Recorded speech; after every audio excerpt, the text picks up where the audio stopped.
Esto y otros temas se están grabando y anclando en nuestra página web, Visión de Águilas. Bueno, quiero volver a enviar saludos de personas que nos han estado reportando, eh, digamos, su audiencia, ¿ya? Y quiero saludar a Karen de la ciudad de Lautaro. Quiero saludar a Antonio Gutiérrez desde la ciudad de Victoria. Quiero saludar también a Jena, que nos están escuchando en la ciudad de Imperial, todas estas ciudades de la novena región de la Araucanía. Así que yo les pido que otros puntos de Chile puedan reportar sintonía, decir, sabe, pastor, lo estamos escuchando en tal parte, y así saber digamos, a qué lugares estamos llegando. Nos han enviado otras veces algunos reportes de la quinta región, otras veces hemos pasado la frontera, nos han estado escuchando en Argentina, pero nuestro deseo es hacerlo mucho más internacional. Como gustaría saber que un día nos están escuchando de Estados Unidos, de Canadá, no sé. Así que hagamos el esfuerzo de hacer este programa y en especial en dar a conocer la Radio Emanuel Chile, para que el mundo entero sea bienvenido. Bueno, sin más, vamos con el programa, perdón, con el tema. Y el tema que les quiero compartir, he estado diciendo, es el regreso inminente. Y nos vamos a ir al libro de Lucas, capítulo 1, versículo 17. Lucas 1:17, y aquí vamos a hablar un poco de Juan el Bautista y que lo que está haciendo el espíritu de Juan el Bautista el día de hoy. Dice que irá delante de él, o sea, del Señor, de Cristo, con el espíritu y el poder de Elías. Fíjese, con dos elementos de Elías. ¿Cómo iba Juan el Bautista? Con el espíritu, punto uno, y punto dos, con el poder. Fíjese que una persona puede ir con el espíritu de otra persona. Eso lo hemos visto en la Biblia con el tema de Moisés y los ancianos, o también cuando un hijo va con el espíritu del padre. Y obviamente el espíritu del padre está plasmado en el hijo, porque a veces nos dicen, sabes que eres tan parecido a tu padre, fíjate que tienes las mismas reacciones, fíjate que caminas igual, te sientas igual, eres, eres tu padre, eres como, por así decirlo, cuando dicen eres el clon de tu padre, eres tan igual. Incluso hay una canción que dice eres tan parecido, eres tan igual a tu padre. O sea que los hijos llevan en cierta forma manifestado como el espíritu, como la semejanza, como la imagen del Padre. Fíjese que interesante. Y lo otro dice que habla del poder de Elías, ¿ya? O sea, Juan el Bautista no venía tan solo con el espíritu, o sea, con la semejanza espiritual, ¿ya?, de Elías, sino que también venía con el poder. ¿Y qué significa el poder? El poder habla de las señales, el poder habla de llaves, de abrir, el poder habla de manifestación y de establecimiento del reino de Dios. Fíjese que Juan el Bautista no era cualquier profeta. La Biblia habla que Juan el Bautista, ¿ya?, y se le dice Bautista para distinguirlo del Juan el apóstol, que tuvo la visión, la gran revelación del Apocalipsis. Juan el Bautista, dice la Biblia, dice que fue el mayor profeta que había nacido jamás, ¿ya? La Biblia dice que era el mayor.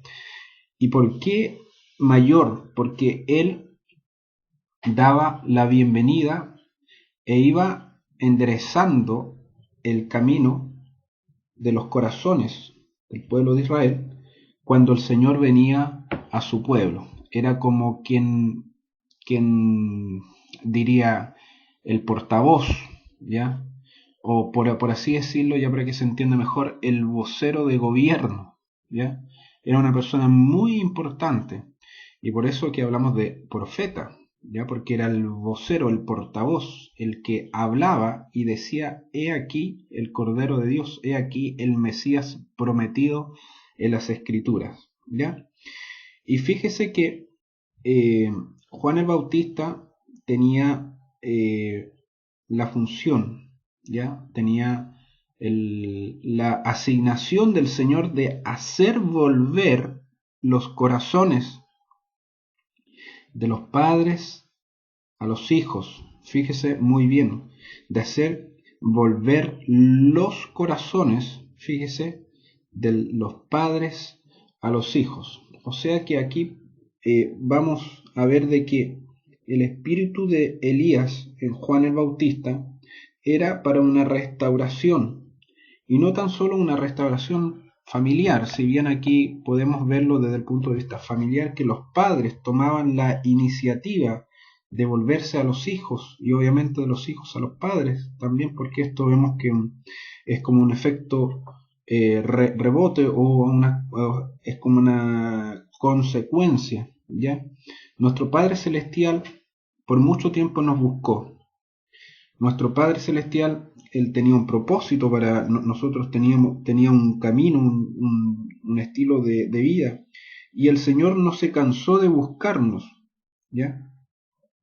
Hasta que nos encontró y nos recibió en el reino. Y fíjese muy bien que el Hijo, sin saberlo, o el Hijo cuando estaba alejado de Dios, alejado del Padre, vemos que era parte del reino, ¿ya? Pero no lo sabía el Hijo, hasta que el Padre lo tomó, lo llevó y lo incorporó de donde Él venía, ¿ya? Por eso que aquí hablamos más que una restauración familiar, también una restauración espiritual. Y fíjese que también dice: y de los rebeldes a la prudencia de los justos, ¿ya?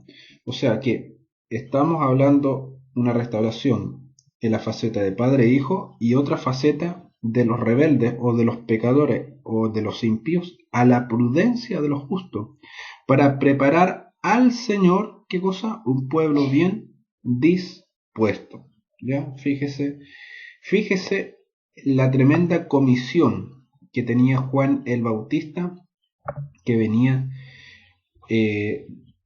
con el espíritu y el poder de Elías. Bueno, yo quiero hablar una pequeña reseña de quién era Elías para aquellos que nos están escuchando.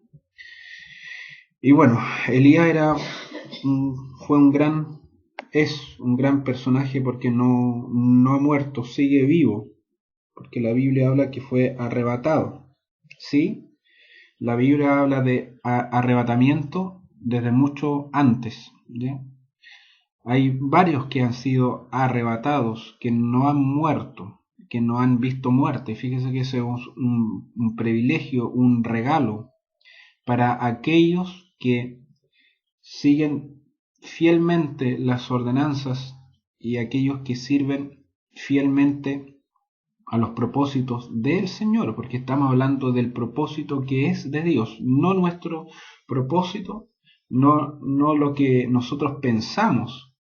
Fíjese que de repente nos encontramos con un Abraham que ayudó a Dios porque él pensó que se demoraba en el propósito de la promesa que le había dado a él de un hijo, siendo él viejo ya.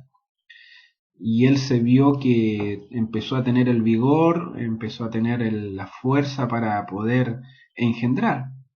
Y en cierto sentido ayudó a Dios y produjo por así decirlo, un Ismael, ¿ya? Que fue un hijo de la carne, ¿ya? Y vemos que de Ismael salieron los árabes, y que hoy en día son los enemigos de Israel. Entonces nosotros no podemos en este sentido como darle alguna ayuda a Dios, o pensar que Dios necesita de nuestra humanidad. No, lo que necesita Dios es nuestra obediencia a Él y a su palabra, ¿ya? Y también para esperar. Muchas veces en la espera, a veces nos hemos encontrado con situaciones de que los novios ya no pueden esperar más y hay ciertas equivocaciones y a veces llegan los hijos antes de tiempo, llegan desfasados de tiempo o llegan en el momento desubicado, ¿ya? Pero bueno, Dios restaura los tiempos, Dios restaura todas las cosas, ¿ya? Y en Él los tiempos se redimen, en Él no hay tiempo perdido, no hay tiempo ni antes ni después. Dios acomoda los tiempos en Él, en su kairos, en el tiempo que Dios tiene para cada uno de nosotros, ¿ya? Entonces, Elías, fíjese muy bien, Elías empezó como el profeta y le decían Elías el Tishbita, él venía del Tishbahar, que era, digamos, una región, algunos dicen un poco misteriosa, pero sabemos que era un profeta que Dios le había dado a Israel. Y este varón se enfrentó con una potestad llamada Jezabel, ¿ya? Sabemos un poco de la historia, qué es lo que pasó con Jezabel y quién era esta mujer jezabélica, ¿ya? Era una mujer pagana que se casó con un rey de Israel llamado Acaz, que no tenía, por así decirlo, muy bien puestos los pantalones, ya que esta mujer hacía lo que quería con su esposo, lo llevaba a la idolatría, al pecado, no tuvo la fuerza ni el poder ni la autoridad ya para reprender y para parar el paganismo que había en Israel, provocado e incitado por esta mujer Jezabel. Y fíjese que este profeta, Elías, se enfrentó con esta mujer, en el fondo se enfrentó con una potestad espiritual muy poderosa, muy fuerte, que hasta el día de hoy está activa, ¿ya? Y lo podemos ver en la insujeción, ¿ya? O sea, aquellas personas que no se quieren sujetar, eh, digamos, a una autoridad, no se quieren sujetar a Dios, no se quieren sujetar a un padre, no se quieren sujetar a un ministro. Ahí podemos ver las Jezabeles o los Jezabelos, por así decirlo, en un tema masculino, ¿ya? Que están bajo esta influencia de la insujeción. Fíjese que esta mujer no se sujetó nunca a su marido que era rey y puso un matriarcado, fíjese muy bien, un matriarcado, siendo que Dios ha puesto y ha dispuesto un patriarcado. No es que Dios sea machista, sino que Dios es un Dios de orden, ¿ya? Dios hizo primero al hombre y del hombre de la región cercano al corazón de la costilla hizo a la mujer para que sean uno. Pero tiene que haber sujeción, ¿ya? Así como el hombre se sujeta a Cristo y Cristo se sujeta a Dios Padre. Fíjese muy bien, estamos hablando un tema de orden y de no de machismo. Si este asunto de la invención del machismo y el feminismo, eso es parte del sistema y es un engaño también, ¿ya? Dios no es ni feminista, Dios no es ni machista, Dios, por así decirlo, es, por darle un nombre, deísta. Dios es Él, ¿ya? Por eso es que dijo, se manifestó a Moisés en la zarza diciéndole, el yo soy, ¿ya? El Dios, yo soy. Bueno, pero volvamos al tema, no nos vayamos tanto por las ramas, que es como un vehículo que hay que saberlo conducir. Los temas que estamos dando tenemos que darle una dirección y la dirección es el regreso inminente de nuestro Señor. Pero fíjese que antes del regreso inminente del Señor, y yo un día yo lo dije que el Señor ha estado restaurando muchas cosas, ¿ya? Y lo que está restaurando el Señor es volver el corazón de los padres a los hijos. Y esto es una manifestación de este tiempo. Y alguien me dice, bueno, ¿por qué, pastor? Si aquí habla solamente de Juan el Bautista, ¿ya? Y que eso pasó y que hubo una restauración que pasó ya y que quedó en el pasado. Pero fíjese, hermano, vamos a poner algunas bases porque, hermano, nosotros lo que enseñamos acá, punto uno, lo hemos aprendido de, de Dios en su palabra.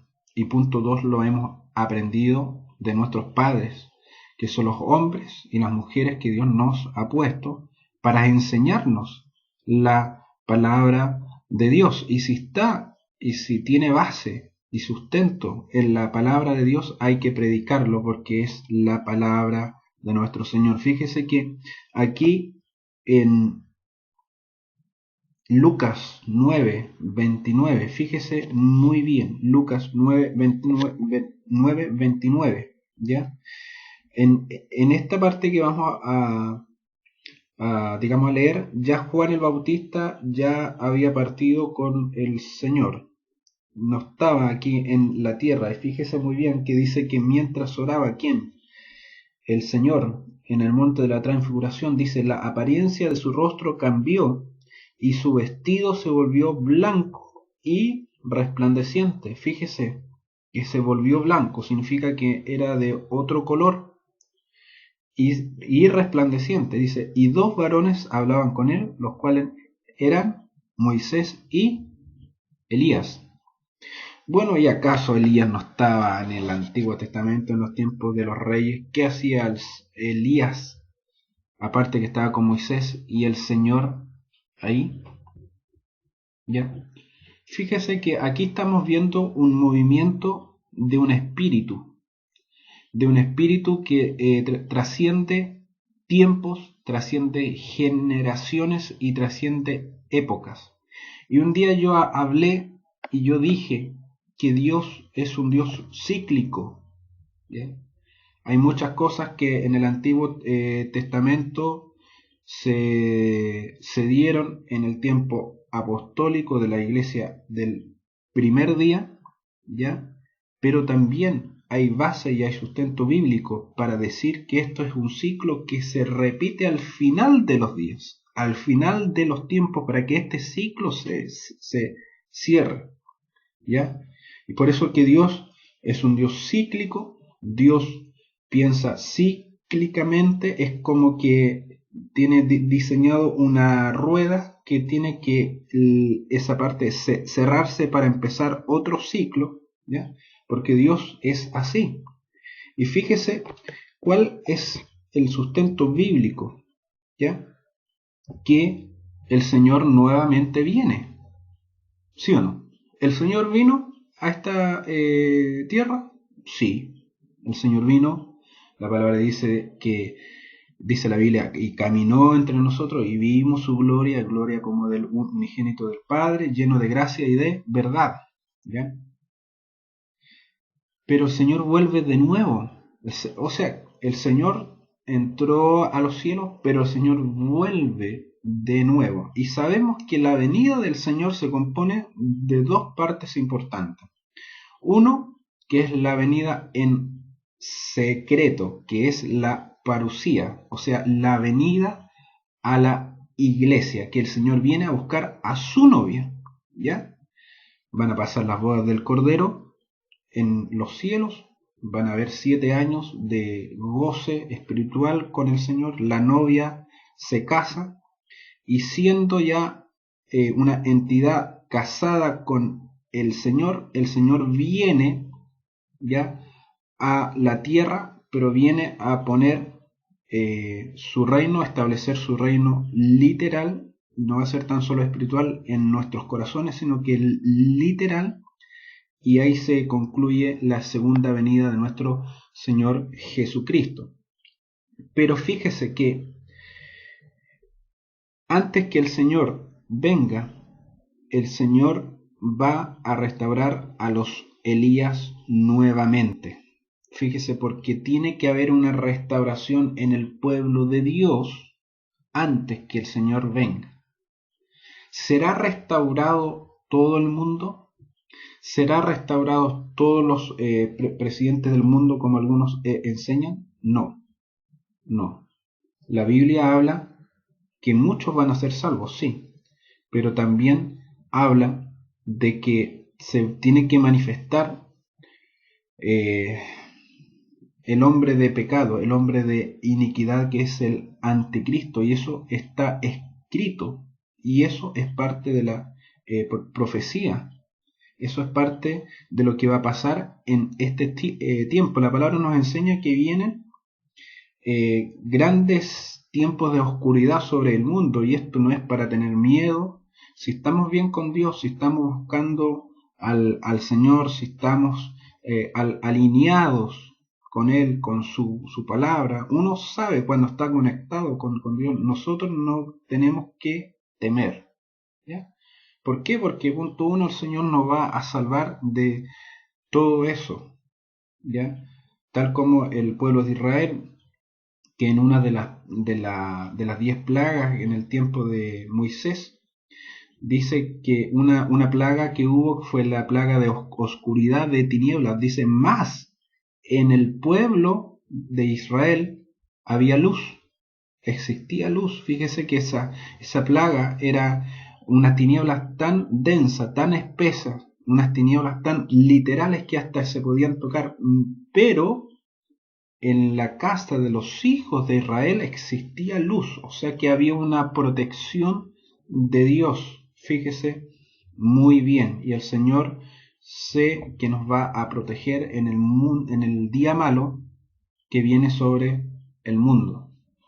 Entonces, hermanos, nosotros, como creemos que la palabra nos enseña, y es la doctrina esto ya, acerca de la segunda venida de nuestro Señor, de la segunda, ¿ya? Es porque el Señor está restaurando a los Elías, el Señor está restaurando y levantando a los Juanes el Bautista que vienen en el espíritu de Elías. Y es por eso que nosotros estamos viendo una serie de restauraciones.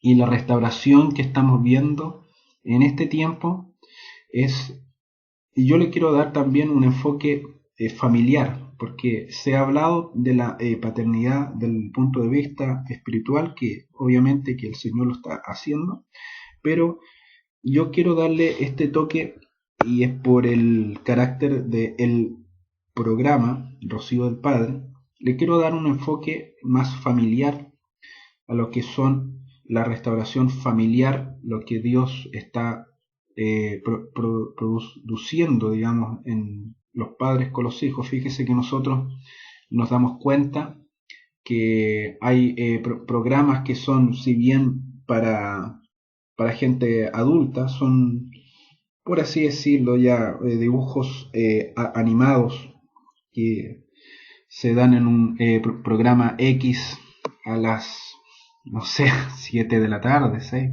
¿Sí? Ustedes saben, digamos lo que estoy diciendo, que es, por así decirlo, es como una antítesis de lo familiar. Bueno, ya, los Simpsons, ya los dije, ya, los Simpsons. Bueno, las cosas buenas hay que decir las cosas buenas, y las cosas malas también se tienen que decir. Creemos que Dios nos ha dado autoridad para decir lo bueno y lo malo. ¿Qué les puedo decir? Es una antítesis de lo que es una familia, aunque salen cosas bien jocosas, uno se ríe un poco todo eso, pero uno se da cuenta de que realmente es como lo contrario a lo que Dios quiere de una familia. Vemos que hay realmente familias disfuncionales. Vemos un padre que es como un niño, ¿sí, no? Vemos los hijos que hacen su voluntad. Vemos un caos y un desorden. Pero fíjese, lo que Dios está haciendo es una restauración familiar, ¿ya? No es que digamos sea un padre autoritario, un padre que no se le pueda hablar, no, sino que Dios quiere expresarse en la familia, ¿ya? No es casual que en el cielo tengamos un Padre celestial y tenemos un Hijo eterno y tenemos un Espíritu, el Espíritu de Dios. No es casual. Dios funciona como familia, ¿ya? Y es por eso que Dios quiere restaurar la familia. Dios quiere que disfrutemos a los hijos y que los hijos disfrutemos a los padres, ¿ya? Dios desea, digamos, que nosotros seamos enseñados, seamos guiados con amor. Dios desea que seamos formados en lo que Dios diseñó un día, ¿ya? Y disfrutarnos, amarnos, abrazarnos, estar juntos, jugar, reírnos, ¿ya? Hablar a veces cosas no muy serias, pero en el momento de hablar cosas serias también hacerlo, o sea, disfrutar. Eso es lo que Dios quiere. Dios nos ha dado una familia que hay que protegerla a toda costa. ¿Ya? Estamos viviendo en una sociedad antifamilia. Estamos en un sistema donde la familia ha sido atacada de muchos frentes, de muchos flancos. Estamos en un tiempo donde la familia es como, por así decirlo, como un producto en extinción, ¿ya? Donde los matrimonios han sido atacados muy fuerte y los únicos perjudicados son los hijos. Y definitivamente todos, ya hay heridas, hay hijos dispersos, hay matrimonios rotos. Dios lo que quiere hacer, y estoy hablando ahora en el pueblo de Dios, es que el Señor nos quiere restaurar como familia. Fíjese cómo podemos tener una iglesia sana con una familia restaurada, ¿ya? Y eso no es de la noche a la mañana, eso no es, por así decirlo, como quien enciende la luz, sino que es un proceso que Dios da por medio de los Elías. ¿Y quiénes son los Elías de este tiempo? Los Elías son los ministros que Dios tiene, aquellos ministros que aman la palabra, aman al Señor, y aquellos ministros que aman la obra de Dios, aquellos siervos, hombres y mujeres encendidos por Dios para restaurar. Fíjese que esos son los Elías del día de hoy. Esos son los Juan el Bautista del día de hoy que están preparando, y fíjese, y que están presentando al Señor un pueblo bien dispuesto. O sea, un pueblo ya bien ordenado y un pueblo listo para recibir al Señor cuando Él venga. ¿Amén? Entonces fíjese cómo Dios es un Dios de ciclos, cómo Dios es un Dios familiar. Lo primero que hizo Dios fue a un hombre y a una mujer, pensando en la descendencia, pensando en los hijos, pensando en las generaciones. Dios cuando creaba al hombre del polvo de la tierra, Él estaba pensando miles o tal vez millones de generaciones al futuro, porque Dios es así, conoce el presente, el pasado, el futuro. Por eso que Dios está tan interesado en las restauraciones y en especial en las restauraciones familiares. Qué hermoso, qué lindo es que, por ejemplo, ver los padres con los hijos jugueteando en el pasto, riéndose. Yo creo que hay mucha gente afectada y hay mucha gente que ha perdido gran parte de su infancia porque los padres no estuvieron. Pasaron cumpleaños, no estuvieron los padres, pasaron Navidad, Año Nuevo, pasaron momentos, hitos históricos en su vida muy importantes y no estuvieron los padres. ¿Y qué cree usted? ¿Que los niños son inmunes a eso? No, los niños fueron afectados. Por eso que yo llamo a los padres a que los padres tomen la iniciativa. Ustedes padres no esperen que los hijos tomen la iniciativa, sino que los padres, por eso que dice, para hacer volver los corazones de los padres, según Lucas 1, hacia los hijos y hacer volver el corazón de los rebeldes a la prudencia, para que el Señor tenga un pueblo bien dispuesto. Fíjese muy bien cómo hablamos de la venida del Señor, pero de un enfoque o un punto de vista de la restauración familiar. ¿El Señor viene? Sí, el Señor viene. Muchos están enseñando, muchos están predicando que el Señor ya no viene, pero nosotros no tenemos que prestar oído a ninguna otra voz autorizada. ¿Cuál es la voz autorizada de Dios? Su palabra. ¿Cuál es la única autoridad delegada por Dios para escucharnos, para que se escuche? Es su palabra. Y cuando usted escuche a su pastor, usted escuche a su apóstol, o escuche el ministro que le está enseñando, si está basado en la palabra de Dios, en la revelación, ya, escúchelo, porque viene de Dios. El Señor viene, el regreso de Cristo es inminente y el Señor está restaurando las familias literales y las familias espirituales también. ¿Qué les parece si vamos a un tema? Ya estamos concluyendo. Jared, te pido un tema y volvemos a la vuelta para presentar algunos saludos y despedirnos.